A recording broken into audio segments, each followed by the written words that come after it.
Okay, it has been a while. I know. I actually had somebody that commented on one of my blogs, and they were like, I haven't received any videos. Am I still on your list? And I just haven't done any. So now I'm doing one today. So I actually have two subjects. One of them is one of my friends on Instagram posted this, and I thought it was phenomenal. And it reminded me, yet again, another thing that took me back to my childhood. And it reminded me exactly of this, and what motivates me, and what motivated me back in the day. So some people ask me all the time what motivates me. I say my family, my clients, my health, all that other stuff. Initially, when I first started this whole thing, what motivated me even before I had my nervous breakdown was a lot of stuff that I went through with my father. And everybody knows my stories with my father, but basically one of the things that happened with my dad, at one point I was trying to go to college, and I did. I went to a community college right after high school, and I had to pay for everything myself. I started working at Food Town, and right out of high school, or even I think before high school, and I always had to give my mom and my parents money. I even had to go to a school to help me read faster, and it was a little bit more when I was really, really young, but I was the oldest person in the class. Talk about insecurity and, just whatever, all the things that I've gone through in my life. But when I got to college, I remember that at one point I was really trying to pay for my college, and I had to ask my dad for money. And I regretted it, and I never wanted to ask him for it, ever. Never wanted to ask him for it from the beginning, because I knew how my father was. He was all about it. He would blatantly admit it to me and my sister that he was taught from as a young kid, get him with guilt. You can get anybody with guilt, make him feel bad, and then that makes him feel better, I guess.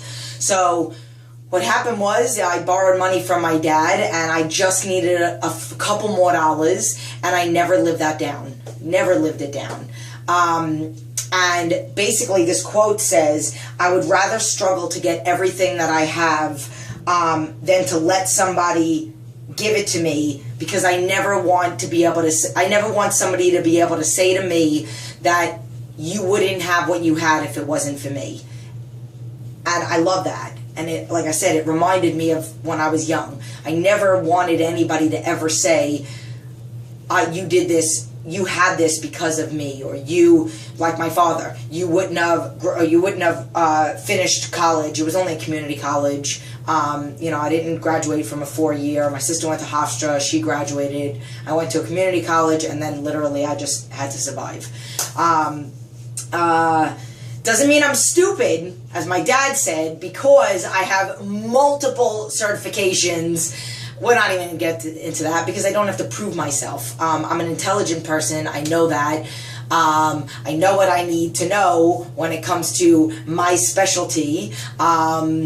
So whatever. But basically, that was my thing. That was an early lesson that I learned within my first year. But, you want to know what? I even learned it earlier than that, because there were other things that my father used to always throw in my face, and you wouldn't have this if it wasn't for me, and you wouldn't have that. And I just never liked that. I never wanted that. And in a way, it popped out now as I was seeing this Instagram, but in a way, it's like I say this all the time to my clients.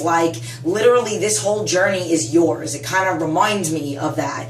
This journey is yours. Nobody can do it for you. And, everything feels better when it's earned.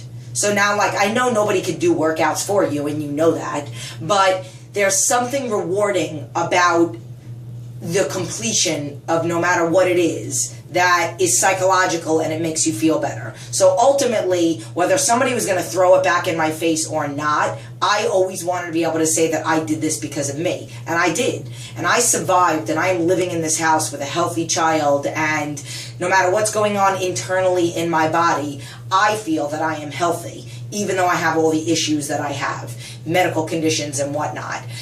Even though I went through whatever I went through when I was younger, I have survived. I created that. I bought every car that I got. I had 4 jobs. I picked up and moved across the country in 2005, stayed by my girlfriend's house before I rented a room 3 months later in actually my husband's house. That's a story that I'll do another video on. But rented a room from him, then whatever. But basically, it's all about the struggle. It's all about the reward from the struggle. And it's all about the learning throughout the struggle. So then this kind of leads me into another thing, which I explain to all my coaching clients and all my clients.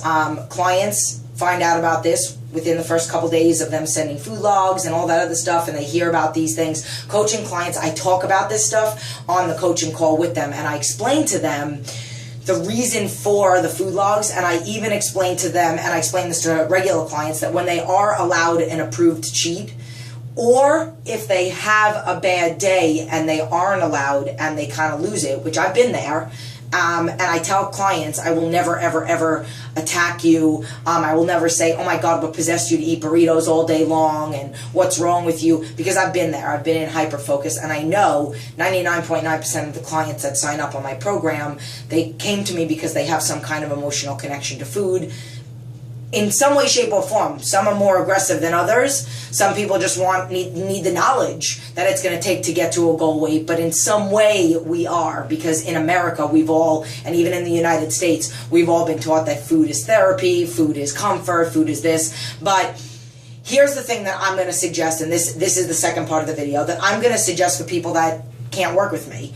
I recommend that for the psychology of this whole journey, you know, feeling good, you know, you've done it, you struggled, you succeeded, you feel rewarded, as opposed to, you know, you being handed something. But in reference to the accountability part, I highly recommend, if you don't have somebody to send it to, I highly recommend that you hold yourself accountable every day. That you log on to a website where you can track your food. There's applications on phones and all that other stuff. And even on the bad days, you log it. And here is the reason why. And I will take it back to when I had my issues with my eating disorder. If I didn't admit it, if I didn't tell my mom about it, if I didn't admit defeat the day of or the day after or after it happened, to me in my mind, it's almost like it didn't happen. So that's what I tell to clients. If you have a bad day, don't ever send me an email that says, had a bad day, I'm back on it, I'm good, Jen, sorry, whatever. Number one, don't ever apologize, because there's nothing wrong with you being human. You're human, you made a mistake, and that's it. But neither here nor there. It's almost like it didn't happen because you didn't account for it. Even though you acknowledged it by sending me something and telling me something, you didn't really acknowledge it because you didn't learn what it looks like. You didn't log it into the website. You didn't see what the numbers look like. And a lot of the times people don't even know the damage that they do. And if you know that you have to either send it to somebody, or if you know that you have to look at it yourself and identify with it and almost like coming to peace with it, if you don't do that, you're more likely to it happening again. But if you do it and you look at it and you learn from it, there's this kind of pain, whether it's a pain in the stomach, oh my God, I ate 5,000 calories, or you look at it and then you go weigh yourself and you're like, oh my God, I put on 5 pounds in 24 hours. I've seen 8 pounds in 24 hours. I've seen 22 pounds in a weekend. People don't really recognize that, don't acknowledge it, don't, connect with it psychologically, and then there's more of a chance of it happening again. So it's very important that you hold yourself accountable, or you allow somebody else. Maybe you have a partner, maybe you have a best friend. Hey, can I send you my food log? Can I send you something? Can I send you a picture of a screenshot of this application that has all my food, just so I'm sending it to somebody? And then if you have a coach, that would be great. Send it to them. I actually had one of my online coaches, and she said to me in her food log a couple days ago, and she's new, she said to me, I so badly wanted to have chocolate today, but because I knew I had to send you a food log, I refused to say I was going to sit on the computer and type in chocolate. And that's what kept her motivated. And that's what works.